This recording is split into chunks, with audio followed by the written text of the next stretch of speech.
قرآن و سنت میں جتنے بھی احکامات آتے ہیں نا وہ جنرل ہوتے ہیں. Exceptions are always there. شکر حضرت عیسیٰ کا پوچھ لیا، ان کی تو میں ماں کا نام بتا سکتا ہوں. آدم علیہ السلام کا ذکر کرتے تو میرے پلے کچھ بھی نہیں سی بتانے کے لیے. تو ان کے علاوہ کی بات ہو رہی ہے نا، ان کے سوا کی بات ہو رہی ہے. بخاری اور مسلم دونوں میں حدیث ہے کہ قیامت والے دن ہر جو خائن شخص ہے اس کے لیے میدان محشر میں ایک جھنڈا بلند کیا جائے گا، عہد شکن اور خائن حکمران کے لیے، تاکہ ڈومیننٹ ہو جائے کہ یہ مجرم تھا دنیا میں. اور کہا جائے گا یہ فلاں بن فلاں کا جھنڈا ہے. ہمارے کئی ایک لیڈرز کے جھنڈے وہاں پہ گڑے ہوئے ہوں گے، فلاں بن فلاں، یہ فلاں بن فلاں. یعنی یہ اس کو پرائیڈ آف پرفارمنس نہیں دیا جا رہا ہوگا، بلکہ بتایا جائے گا کہ یہ خائن تھا اور یہ عہد شکن تھا، اس نے خیانت کی اللہ تعالیٰ کی امانت کے اندر جو اللہ نے اس کو حکمران بنایا تھا.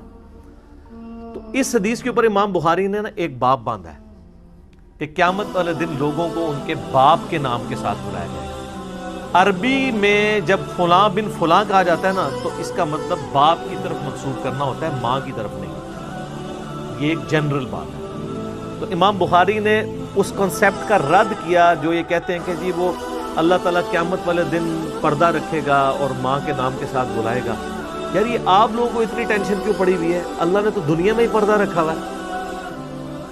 صحیح بخاری اور مسلم دونوں میں حدیث ہے کہ بچہ اس کا ہے جس کے بستر پہ پیدا ہو، خواہ اس کی عورت نے کسی کے ساتھ منہ کالا بھی کیا ہو نا، تب بھی قانوناً نبی علیہ السلام نے فرمایا بچہ اس کا ہے جس کے بستر پہ پیدا ہوگا.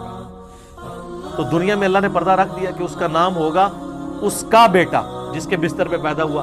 تو قیامت والے دن بھی یہ اسی طریقے سے ہوگا. اور دوسری بات، جو شخص آؤٹ آف ویڈ لاک پیدا ہوا ہے اس میں اس کا کیا قصور ہے؟ قصور تو اس کا ہے جس کی غلطی تھی. تو قیامت والے دن تو اللہ تعالیٰ گناہوں پہ جس کے پردہ رکھے، ہم تو اللہ سے امید رکھتے ہیں کہ پردہ رکھے. ادروائز تو بڑے بڑے شریف زادوں کے پردے وہاں پہ فاش ہو جانے ہیں، کیونکہ قیامت کا دن جو ہے وہ تو حساب و کتاب کا دن ہے نا. اس میں جب جوڈیشری میں کوئی چیز پیش ہوتی ہے پھر گواہوں کے ساتھ پورے کا پورا نامہ اعمال جو سورہ بنی اسرائیل میں آتا ہے کہ اپنا ہی نامہ اعمال پڑھ آج اپنا حساب کرنے کو تو خود ہی کافی ہے. اور ایک اور جگہ اللہ تعالیٰ فرماتا ہے کہ انسان کہے گا کہ یہ کیسی کتاب مجھے اللہ نے دی ہے جس نے نہ کوئی چھوٹی چیز چھوڑی ہے نہ کوئی بڑی چیز، ہر ایک چیز اس کے اندر لکھ دی گئی ہے. تو قیامت کا دن تو بہت سخت ہے، اس کا معاملہ بالکل الگ ہے.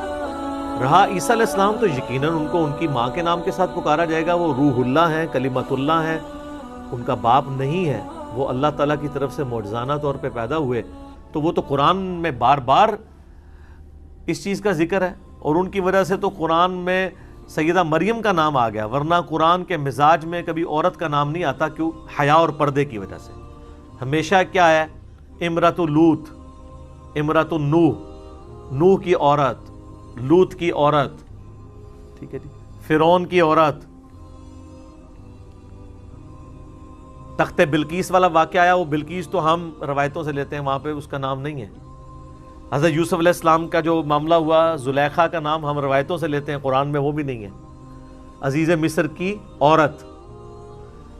مریم کا نام اس لیے آیا کہ وہ حضرت عیسیٰ کی والدہ تھی، اور حضرت عیسیٰ علیہ السلام بغیر باپ کے پیدا ہوئے معجزانہ. اگر ان کا بھی باپ ہوتا تو میں آپ کو گارنٹی سے کہتا ہوں کہ حضرت مریم کا نام بھی قرآن میں نہ ہوتا.